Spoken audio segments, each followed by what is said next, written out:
Alam nyo, sa ganang akin, kaya yung impeachment, walang walang sustansya, walang kalatulong. Kasi, hilaw. Alam nyo kung bakit? Kasi yung impeachment nyo, walang bayad. Kahit naman noon, ayaw nilang pumirma sa impeachment. Pero biglang napuno, paano? Milyon-milyon, bayong-bayong ang binayad. Mali-maleta. Oh. Kaya natupad yung impeachment. Ha? Natupad doon sa papirma. Pero pagdating doon sa taas, wala, basura. Talaga naman basura eh. Imbis, isipin yung 125 million na confidential sa DepEd dito lang sa amin, sa lugar namin, sa probinsya namin dito sa Rizal, kulang. DepEd yan eh, 125 million lang. Eh yung mga pinagagawang eskwelahan dito, saka yung mga tulong-tulong sa mga tao, eh, mga nasalanta eh, kulang.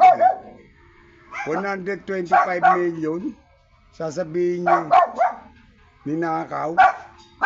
Eh 125 lang yan eh, ano itutulong mo sa tao?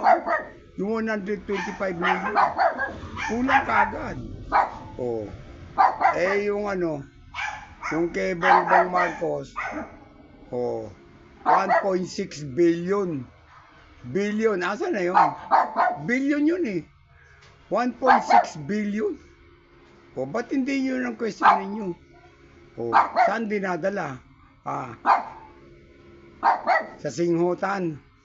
Sa party. Ha? Kayong mga tabingi ang mukha dyan, mga walang binatbat, tumigil na kayo sa impeachment nyo. Wala mang kasustansya yan. Wala kasing pera na eh. O, nagtatago na si Romualdez, wala na maibigay na pera. O, pati ngayon sa PhilHealth, tinira na ninyo eh. Ha? Pati sa Maharlika Pan, yung ginto sa ano, Central Bank. Mananagot kayo lahat dyan, pa-impeach kayo, kumanda kayo. Darating ang panahon na lahat kayo mananagot.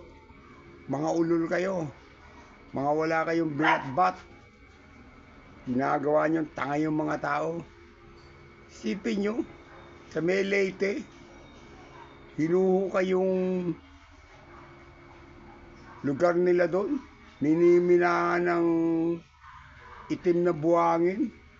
O, ginagawa daw bakal. O, adi dito yun ha, sa lugar nila ha. Nagigiba na yung mga ano nila. Yung mga diki nila, saka yung mga pananin nila, saka yung mga palaisda nila, nangamatay na yung mga isda. O, hindi nyo pinapansin. Bayad yata yan. O, ang pinapansin nyo, yung nangangawil, nangingisda doon sa, ano, sa kalagitnaan ng dagat. O, pinapansin nyo yun. Eh, mangingisda lang yun eh. Eh, yung perang bilyon-bilyon, eh, kung ibigay nyo sa mangingisda na yun, di wala nang pupunta ron. Mga ulol pala kayo eh. Yung mga tao, kaya nangingisda, para kumita, eh, magkano lang yung isdang nahuhuli nila? Magkano lang yun? Doon sa mali-malitang perang napupunta sa inyo. Tigilan na ninyo. Ha? Kayong lahat dyan na nag-impeach, meron kayong sarili-sariling mali-maleta.